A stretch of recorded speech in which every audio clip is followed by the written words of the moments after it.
even set it down at the same time. That was terrible. 1, 2. What the fuck, dude? You can't block it! Alright. Does it just keep setting it down? I'll do the front. It's still leaning against your chest. Where are your fucking hands? They're underneath of it.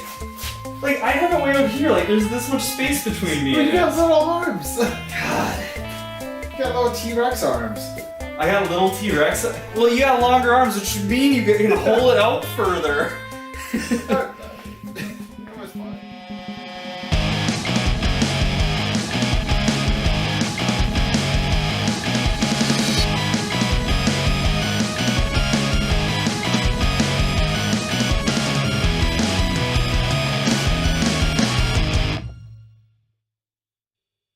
Or whatever. Kids like get boxes and they're like, well, it's a battleship, and they just turn it on its side and they're like, use their imagination. you know, Charlie in the trees. Maybe they don't do that, but you just hear him from his room. Come and get me, sucker! yeah, right. What? I'll be back. All right, welcome to another installment of the Mischief Garage. In this episode, we are going to start assembly of the Legacy Motar. It has arrived. Has arrived. It's in a nicely packaged box that one of the major mail carriers has done such an excellent job of taking care of. So for those of you who haven't seen what a brand new short block looks like, you're going to get to see what a new short block looks like. And a Type RA at that. Yes. Which so looks no different than any other 257 because it's Subaru and they use the same design for everything. Pretty much ever. Yeah. Like 84. I would be like, I haven't seen an EJ22E. 22E is one of the earliest ones, right? It's like early 90s. They've had them around forever. Like, I wouldn't be surprised if they look almost identical. Like, the block size might be a little bit bigger because this is a 2.5 and that's a 2.2, but I think the EA motors were different. Yeah. They carbed EA motors, didn't they? They were carbed. Yeah. So we are opening up the new 2018 or 2019 Type RA. So we're going to get into that. Let's start opening it. And yeah. That's very satisfying. It's very satisfying.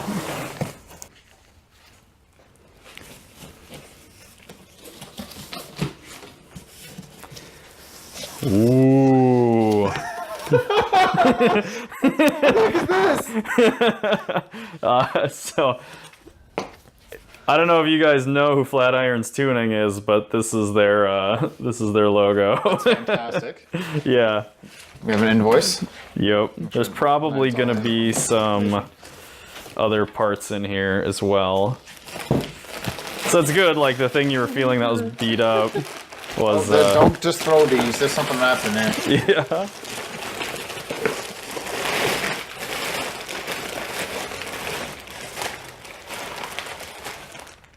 Strainer assembly. That's supposed to be a pickup tube? Yep. Feels like a pickup tube. Yeah. Yep. More corn on the cob. Oh, great. We all know how well that's going to get installed. Right. Step one. Big ass box for my 3-port boost controller. Probably have to cut everything down to size to the fit. Yep. Step one, cut the boost controller. What? No. More paper?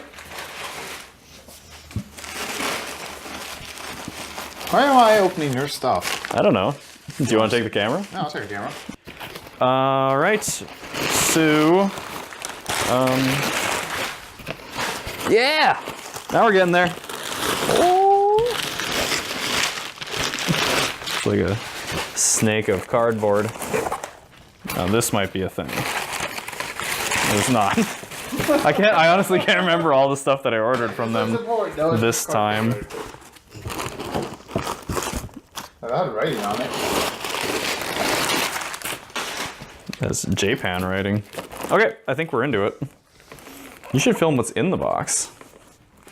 So viewers can see, like, the box. I'll wait for you to get into it. What's in the box, man? What's in the box?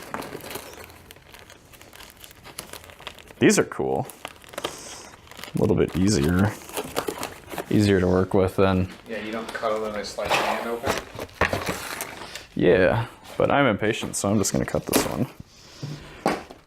All right, so obviously I'm not gonna just pick this up.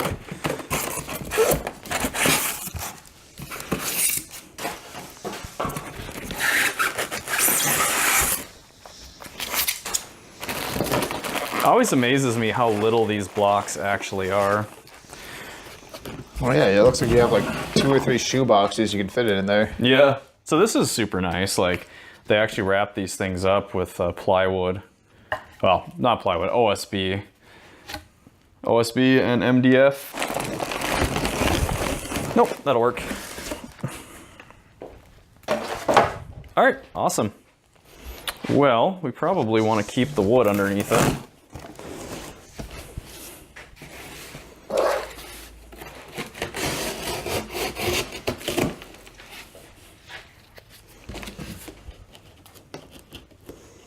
Try not to cut my finger off. There we go. Sweet.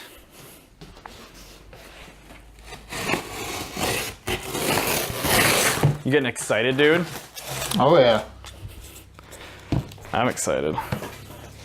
I've never seen a brand new block before. No? Nope. It's always been used and cleaned. Yeah, right. I feel that's how most people are. Yeah, like I've built a lot of motors, but they're always like, you know, it's an old used motor with however many miles. And you get it back from the machine shop. Uh-oh. One of our dowel pins are smushed.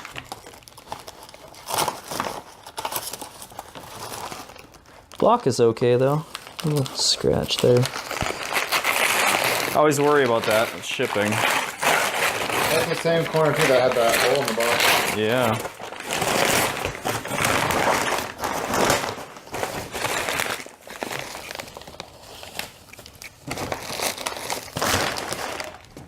Pretty.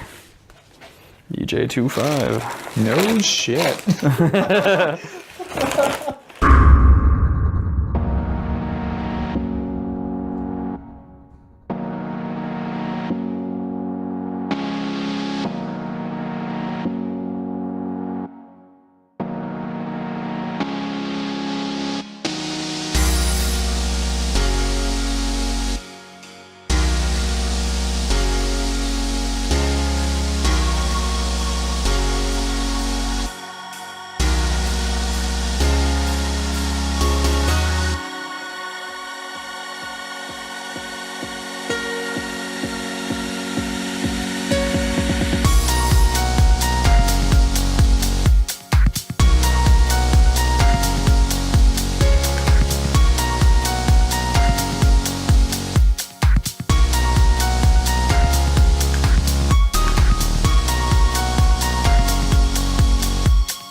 All right, we're on to doing the last bit of the heads. We're working on the camshafts now. So, you know, as we had talked about in the episode on cleaning up the oiling system, that you know, it's possible to clean the AVCS pulleys if the gasket's reusable, and also keeping in mind the whole alignment concern. So what I decided to do was to just buy brand new ones. My rationale for that was I just bought a brand new OE short block, so I might as well buy everything or most other things around it to be brand new, because I mean, I'd like to see this thing last over 100,000 miles. And we'll see. Why chance it if you don't have to? Exactly. So in that case, I mean, 186,000 mile AVCS pulley, in that 100,000 miles is probably going to need to be replaced anyways. So I got brand new ones from Subaru.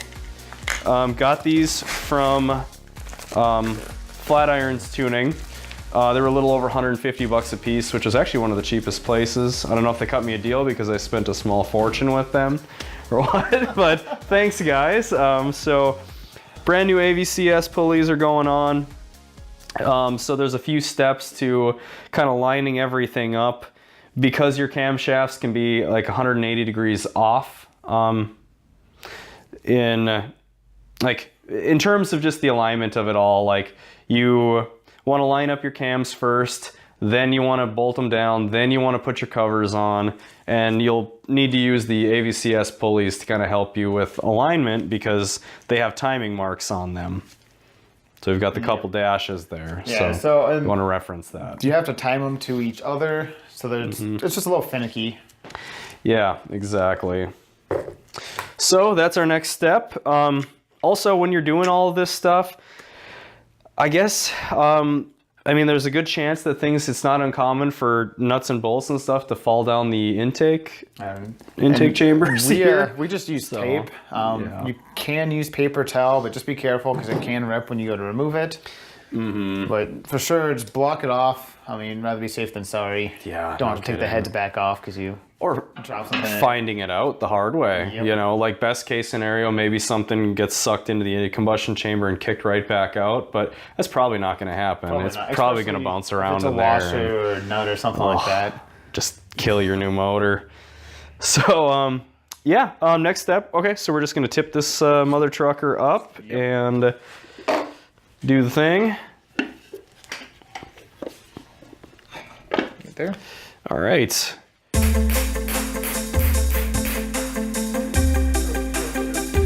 Yay, time it goes.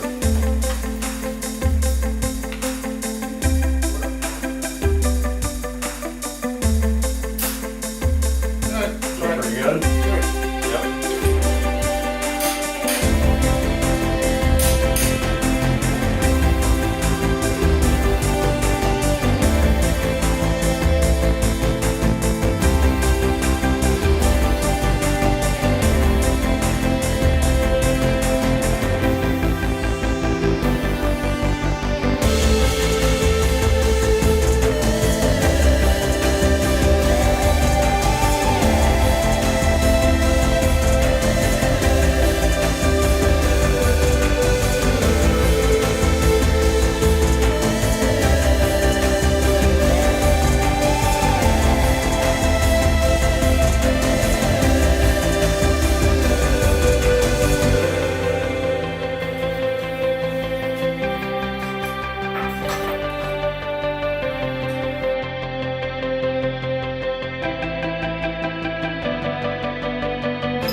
Yeah, in a Subaru that would be necessary. Good live, bro.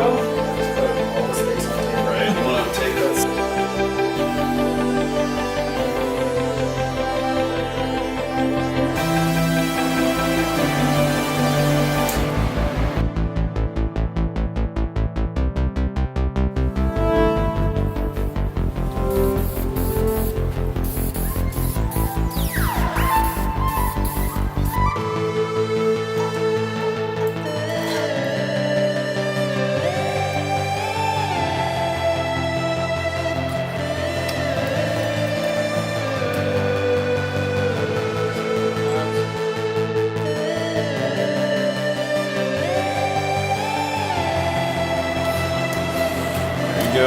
Ski seal. Yep. So this is exciting. We are now at the installation of the turbo, which this is gonna be like the one and only time we'll see it. Yeah, being a Subaru, it sits kind of buried behind the cylinder head in the intake, which kind of sucks, but if you ever look in the engine bay of a Subaru, that's kind of the only place to put it. Oh yeah. There's really no other spot to you're turbo. dealing with a flat motor. That's kind of, it's going from frame rail to frame rail, so there isn't, I mean, you can actually put them out in front of like, behind the bumpers and stuff, but yeah, you know, we're not doing anything that crazy. No. So in our case, it's going to be hidden away. So even though it's kind of a pretty turbo, it's getting hidden away. So it's time to show off the turbo. So Yeah, here we I've yet go. to see this. Yes. So I went with a company that rebuilds turbos. They've recently relocated to New York. They're Hill Country Forced Induction. So they specialize in rebuilding turbos. They do a little bit of everything. In this case, they do a lot of Subaru turbos. So got this at a very good price because it's a rebuild. So it comes with a little bit of everything, and it's also ceramic coated. They send them up ceramic coated. So I have to fight with the wrapper. As you can see, they wrap these up pretty nice. Well, that's a good thing. You don't want them bouncing around and getting damaged and stuff on shipping. Yep. Exactly. The packaging was excellent. Or stuff falling into them for that matter. So they are sort of made to order, meaning that they have cores sitting around, and when an order comes in, then they go through the rebuild process. Sometimes they've got ones that are ready to go, but for the most part, it seems like that's kind of their process. You need a hand? You need a hold while you cut plastic? Or? I'll just end up cutting your hand. I'm too klutzy. Pull away a bloody stump and... What's that from? That's a joke from, or a line from a movie. Oh. You're pulling away a bloody stump, man. I don't remember what that's from. I can't remember either. Sounds like something from like Dale and Tucker versus Evil or something, you know, something kind of Love goofy that like movie. that.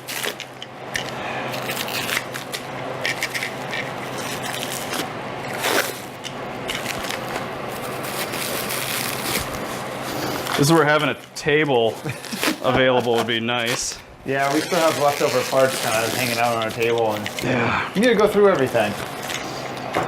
Big builds like this, our shop space tends to get pretty trashed. So, Really good job on that.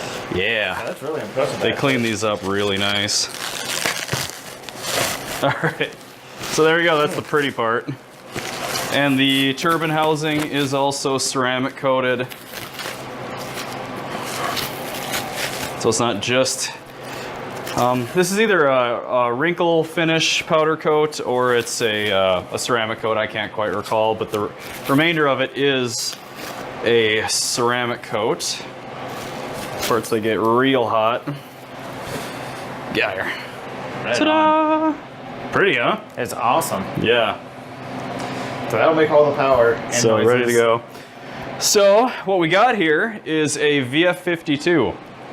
The VF52 is slightly bigger than the VF40, has a little bit more output. As far as like the housings go, they might be like very similar, but the important part is that the CFM output of these things is slightly different and it's a little more efficient turbo. So it's a really good upgrade, and you can net really close to 300 wheel horse by bolting these guys on with a good tune. And for a daily, that's perfect. Yeah. Yeah, exactly. Absolutely perfect. And that's, you know, these auto transmissions, there's a number of guys that have pushed the 350 wheel or more, but that tends to be the end of the life of the trans unless you build them up. So I don't want to get to that point where I need to worry about it.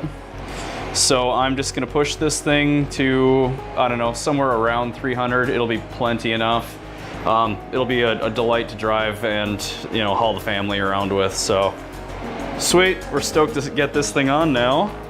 So now it disappears into the back, Get put on correctly. never to be seen again.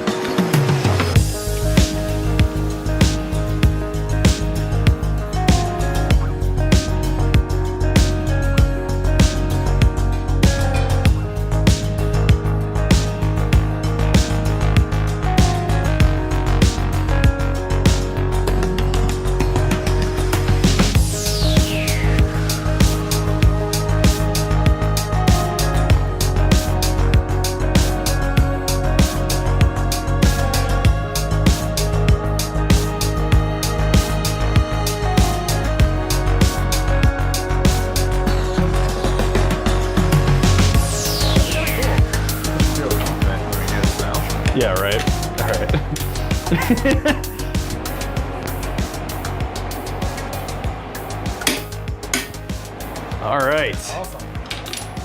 Well, I think that wraps it all up. Look what you've done. So, well, I guess that's it. You know, we, the final step then was torquing that down. What we're gonna do is, because it's a brand new motor and it was such an evolved process, we're gonna kind of go through and double check all the nuts and bolts. Yeah, it's always a good idea to double and triple check everything. Just we had everything apart. Just make sure everything's plugged in, everything's tightened the way it should be. Yeah. Don't have any zip ties sticking into things they're not supposed to. Yeah, exactly. And just make sure that zip ties are where they need to be. You know, it's like if we've got wires that aren't flopping around, like, you know, we got little sensors that we have to put away and whatnot. But, you know, for the most part, I think we're kind of ready to go. Well, more than likely, everything's buttoned up. And then at this point, it's a matter of prepping the engine bay. We're probably going to do our downpipe beforehand, Yeah, get or that at least in get there. it kind of in the area, because otherwise if you get the motor in, it's kind of a pain. Now is an easier time to check fitment and all that stuff. Yeah, but that's Then that's accessories, so we'll have to do the accessories in the car. But Yep. Yeah, that'll go on after, just mainly because of your jacking point and putting the power steering pump back on. yeah, so that wraps it up for this episode, I think. Yeah, right on. Yeah. Awesome. Party on, Wayne. Party on, guys.